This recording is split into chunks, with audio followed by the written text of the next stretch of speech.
দুনিয়াতে এমন কি গুনাহ করেছি যে এমন প্রতি এমন করে অত্যাচার এনেছো? আমার আল্লাহ ইলহাম করে বলে, এ জুরাইর, ওই দিনের কথাটা স্মরণ করো যেই দিন তোমার মা তোমাকে 3 বার ডাক দিয়েছিল, তুমি মায়ের ডাকে সাড়া দিতে পারোনি। আল্লাহকে জুরাইর বলল, আল্লাহ সেই দিন তো আমি নামাজ পড়ছিলাম গো আল্লাহ, কারণ মায়ের ডাকে আমি সাড়া দিতে পেরেছিলাম না। আমার আল্লাহ জুরাইরকে বলে, এ জুরাইর, সেই দিন তোমার মা আমার দরবারে তোমার মা একটু বদদোয়া করে দিয়েছিল, আর আমি আল্লাহ মায়ের দোয়াকে ফিরাতে পারি না। জোরে বলেন সুবহানাল্লাহ।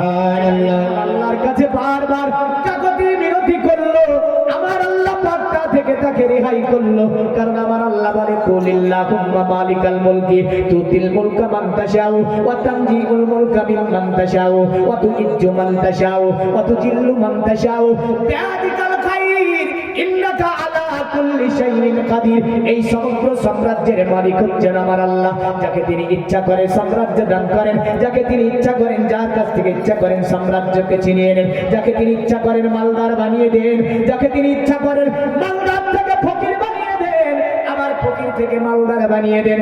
আমার আল্লাহ বলছে, তুই জমান তাশা, আমি আল্লাহ যাকে ইচ্ছা করি সম্মান দান করি, অত চিল্লু মান তাশা, আর আমি আল্লাহ যাকে ইচ্ছা করি অপমানিত করে দিই। বিয়াদিকাল খায়র, সমস্ত কল্যাণ আমার আল্লাহর তরফ থেকে। ইন্নাকা আলা কুল্লি শাইইন কাদির, আল্লাহ সমস্ত শক্তির উপরে ক্ষমতাবান। জোরে বলেন সুবহানাল্লাহ।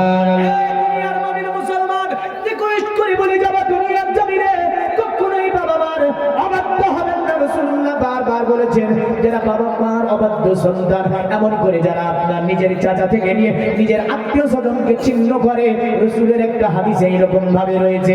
আল্লাহর নবী বললেন, শোনো, দুনিয়ার জমিনে তারা নিজের ভাইয়ের মৃত গোশত ভক্ষণ করে।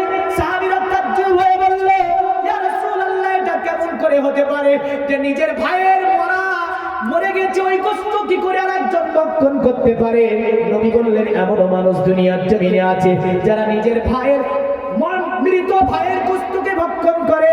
সাহাবীরা তাজ্জুব হয়ে গিয়ে বলছে, গো নবীজি, ওরা কারা? আল্লাহর নবী বলল, শুনে রেখে দাও, ওরা তারা যারা দুনিয়ার জমিনে আপন ভাইয়ের হককে মারে, এমন করে সম্পর্কে ছিন্নতা তৈরি করে, এরা যেন নিজের ভাইয়ের মরা গোশত ভক্ষণ করে। মুসলমান, নবীকে চিনুন, নবীকে মানুন, নবীকে জানুন, নবীর উপদেশ আপনি জীবনে বাস্তবায়ন করেন, দুটি জগৎ কল্যাণ হবে। এই কারণে কোরআন বলছে, কুল ইন কুনতুম তুহিব্বুনাল্লাহ ফাত্তাবিউনি ইউহিব্বুকুমুল্লাহ ওয়া ইয়াগফির লাকুম যুনুবাকুম আল্লাহু গফুরুর রহিম। আমার আল্লাহ বলছে, অতএব আমি আল্লাহ মাকে যারা পেতে চাই, আমার সান্নিধ্য লাভ করতে চাই, আমি আল্লাহ আমার সঙ্গে প্রেম প্রীতি ভালোবাসা মহব্বত করতে চাই, তারা যেন ফাত্তাবিউনি, নবী আপনার সঙ্গে আপনার ইত্তেবা করে। যদি তারা আপনার ইত্তেবা করে নিতে পারে, আপনার অনুকরণ করে নিতে পারে, আমি আল্লাহ কথা দিলাম, কুমুল্লাহ, আমি আল্লাহ আমাকে পেয়ে যাবে। আর আমাকে যদি পেয়ে যাই, তার জীবনের সব গুনাহগুলিকে আমার আল্লাহ মাফ করে দেবে। জোরে বলেন সুবহানাল্লাহ।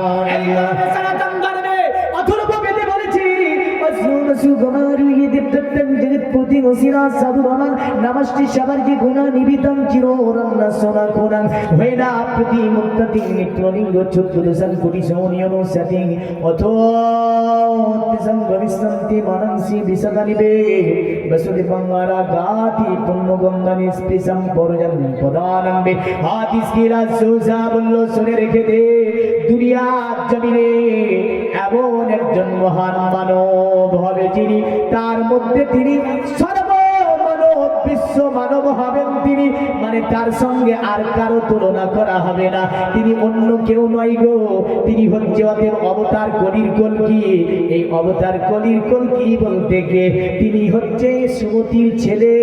আপনার ওই যে নাম হচ্ছে তার নারাসাং, আর তার বাবার নাম হচ্ছে বিষ্ণুদাস। বল্লা তিনি বিশ্ব মানব হবে, আমার নবী বিশ্ব মানব, আমার নবীর সঙ্গে কারো তুলনা হয় না। এই জোরে বলবেন সুবহানাল্লাহ। আরে মেরা আকা বেমিসাল, মেরা মৌলা বেমিসাল, জানে কাবা বেমিসাল, জানে তৈবা বেমিসাল। বুঝা যাচ্ছে? বুঝা গেলে পড়বো। চমকে পায়ে সর কার রুহুল আমিন, বলতে কানে গিয়ে बोले देखा नहीं, बोले देखा नहीं, आप जैसा हंसी के मेरे आका की कोई मिसालों नहीं। কতটা বুঝেছেন জানি, ছোট্ট করে বলে দিই, চুমকে পায়ে সরকারে রুহুলে আমি, মানে আমার নবীর কদমে চুমা দেয় জিবরিলে আমি। চুমা দিয়ে বলে বলে দেখা নেহি, বলে দেখা নেহি, আপ জैसा हंसी, আমি জিবরিল দেখিনি দেখিনি আপনার মতো এত সুন্দর মানব। আরে মেরে আকা কি কো ই মিসালো নেহি,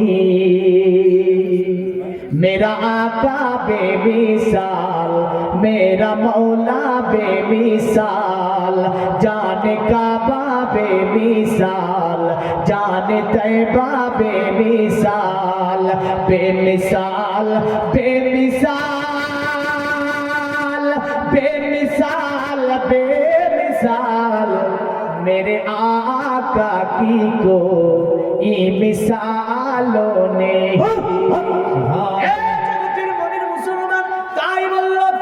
বিশ্ব মানব হবে আর তিনার সঙ্গে অন্য কোন মানবের তুলনা হবে না। বলল শুনে রেখে যে শুধু তা নয় রে, বলে আরো কি হবে, বলে তিনি হবে এমন একটা মানব যে অসব মাসু গমারিহে দেব দত্তন জগৎপতি মসিদা সাবুদা মান্নামাষ্টে সবার যে গুণা নিবিতান, যত গুণ যত সৎ গুণ সৎ চরিত্র রয়েছে সব যেন তিনার মধ্যে পাওয়া যাবে। তিনি আর অন্য কেউ নয় গো, তিনি হচ্ছে আপনার আব্দুল্লাহ ছেলে মোহাম্মদ, যাকে কোরআন বলেছে ইন্নাকা আলা খুলুকিন আযীম, এ নবী আপনি উত্তম চরিত্রের অধিকারী। বললে ওই যে ছেলেটার কথা বলো, চেহারা কেমন হবে গো, দেখতে কেমন হবে, বলে শোন ভাষা দিয়ে তার চেহারা বোঝাতে পারবো না। বলে কেন গো, বলে চিররান্না সোনা খোনাম হইনা প্রতি মুদ্দাতিন, মানে তার চেহারাতে যেন আসমানের চন্দ্র হার মানবে, তার চেহারাতে যেন 14 তারিখের চন্দ্র হার মানবে। কারণ তার চেহারা থেকে আলোক রশ্মি বিচ্ছরিত হবে, তার শরীর থেকে আলোক রশ্মি বিচ্ছরিত হবে, তা থেকে অন্ধকার দূরভূত হবে। जुल्फों को रुख से हटा, जरे बोलूं जुल्फों को रुख से हटा दो तो कमर शर्माए, ए जुल तो नबी जी सल्लल्लाहु जुल्फों को रुख से हटा दो तो कमर शर्माए, मुस्कुरा दो तो अंधेरों में शहर हो जाए। ওটাই বললাম চিররান্না সোনা কোনা গয়না প্রতি মুদ্দাতিন, তিনার চেহারা থেকে আলোক রশ্মি বের হবে, অন্ধকার দূরভূত হবে, তার মানে নবী নূর না মাটি? নূর। এই কোথা থেকে যে আসলো এসে বলে নবী মাটি, কেউ রাগ করবেন না, তোর মাটির ব্যবসা বন্ধ, মনে রাখবেন। হাদিস নবীকে নূর বলেছে, কোরআন নবীকে নূর বলেছে, বেদ নবীকে নূর বলেছে, বাইবেল নবীকে নূর বলেছে, জামলে বাস্তা নবীকে নূর বলেছে, রবীন্দ্রনাথ ঠাকুর নবীকে নূর বলেছে, এমন করে কাজী নজরুল ইসলাম নবীকে নূর বলেছে। শ্রী অরবিন্দ ঘোষ নবীকে নিয়ে গবেষণা করতে গেল, একজন হিন্দু লেখক তিনি আমার নবীকে নিয়ে গবেষণা করতে লাগলো, শেষ পর্যন্ত তিনি বললেন তিনি নূরের নবী, যিনি আব্দুল্লাহ ছেলে মা আমিনার সন্তান, আল্লাহ তাকে লাইট করে দুনিয়ায় পাঠিয়েছিল। বিশ্বের মানব শুধু তাই নয়, দুনিয়ার জমিনে আপনার এই যে মার্কিন যুক্তরাষ্ট্রের একজন বিখ্যাত নবীকে নিয়ে গবেষণা করতে গিয়ে আমার নবীকে মাটি বলতে পারলো না। আমেরিকাতে সেমিনার হলো নূরকে নিয়ে, লাইটকে নিয়ে, গবেষণাকে নিয়ে, বললো শুনে রেখে দাও, কারণ বিজ্ঞানের গবেষণা বিদ্যুৎ আর লাইট ছাড়া হয় না। বিদ্যুৎ আর লাইট ছাড়া বিজ্ঞানের গবেষণা হয় না। বিজ্ঞানের তীক্ষ্ণ লাইট কি? এই সবচেয়ে জোরে যেতে পারে কি জিনিস বলেন তো? পারেন না? অনেক জেনারেল শিক্ষিত ছেলেপেলেরা আছে, ওরা তো বলে দেওয়ার দরকার। সবচেয়ে জোরে চলতে পারে লাইট। এক সেকেন্ডের মধ্যে 1,86,000 বর্গ মাইল যে চলে যেতে পারে তার নাম হচ্ছে বিদ্যুৎ বা লাইট। এত দ্রুত গতিতে বিজ্ঞানের কোন যন্ত্র চলতে পারে না। আপনাকে আমি বলবো যে 1 সেকেন্ডের মধ্যে 1,86,000 মাইল চলে যেতে পারে এমন একটা লাইটকে আমি এখন মারবো। এখানে এমন একটা পর্দাকে নির্মাণ করব, এমন একটা পর্বতমালা রয়েছে যা পর্বতমালাকে ভেদ করে লাইট কিন্তু এপারে যেতে পারবে না। বিজ্ঞান বলছে যে তীক্ষ্ণ লাইট আমরা তৈরি করব। আপনার দ্বারা সূর্যের লাইটকে নিয়ে গবেষণা করলো, যদিও সূর্যের লাইট নিয়ে বিভিন্ন আলোচনা রয়েছে, ওই দিকে ঢুকবো না। এখন ছোট্ট করে একটাই কথা বলবো, বিজ্ঞান বললো শোনো, মানুষের শরীরকে ভেদ করে লাইট চলে যেতে পারবে। বলো ওটা কি? মানে যেমন করে বিজ্ঞানের এক্স রে, গামা রে, আপনার রন্টিজেন্স রে, কসমিক রে আছে না নাই? একদম আপনার শরীরকে ভেদ করে মধ্যখানে কি হয়েছে, নারী ভালো আছে কি নাই, নাকি বুকের হাড্ডি ফেটে গিয়েছে, বুকের হাড্ডিতে কি হয়েছে, বিজ্ঞানের এক্স-রে দেখিয়ে দেবে, কসমিক এক্স-রে দেখিয়ে দেবে, রন্টিজেন এক্স-রে আপনাকে দেখিয়ে দিতে পারবে। কিন্তু যদি আমি বলি শোন, বিজ্ঞানের লাইট আমার অন্তরের মধ্যে ওদের ঈমান আছে কি নাই, আমার অন্তর কালো নাকি ফারসা, একটু লাইট দিয়ে ছবি করে দেখা পারবে। বল্লা বিজ্ঞানীরা শোন, দুনিয়ার জমিনে সব কিছু আলো আমাদের লাইট যদিও করতে পারে, মানুষের অন্তরকে যে লাইট আলোকিত করতে পারে তিনি হচ্ছে আব্দুল্লাহ ছেলে মোহাম্মদের লাইট। এত তীক্ষ্ণ লাইট যে এমন জায়গাকে আলোকিত করতে পারে যেখানে বিজ্ঞানের আলো যেতে পারে না।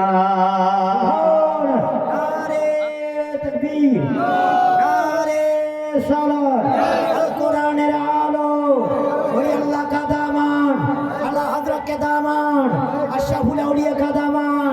এ দুনিয়ার মুমিন মুসলমানের বারাবনা বক্তা এসে গেছে যেহেতু, তবে একটা কথা আপনাকে বলে দিয়ে যাই, যেহেতু তারা বলেছে চিররত্ন সোনা কোনা ময়না প্রতিমন্তা তিন প্রলিঙ্গ 14 সানকুরিশন ইউনিভার্সিটি মতুতেসান ভবিষ্যন্তি মালাংসি বিসন্দানি বেবাসু দেবাংরাকাতি পূর্ণগন্ধা নিষ্পিসম পরজম পদরাম্বে হাদিস কিলা সিসা। তারা বলল শুনে রেখে দে, তাকে যদি চিনতে অসুবিধা হয়, জানতে অসুবিধা হয়, মানতে যদি অসুবিধা হয়, দুনিয়ার জমিনে তোরা যদি ওদের তাকে পেয়ে যাস, অত দেশান ভবিষ্যন্তি মালাংসি বিসন্দানি বে, মানে তার সঙ্গে স্পর্শে চলে যাবে, জীবনটা ধন্য হয়ে যাবে। বলে চিনতে অসুবিধা হবে না, বলে কেন গো? বাসুদেব বাংরাকাতি পূর্ণগন্ধা নিষ্পিসম পরজম পদরাম্বে হাদিস কিলা সুসা।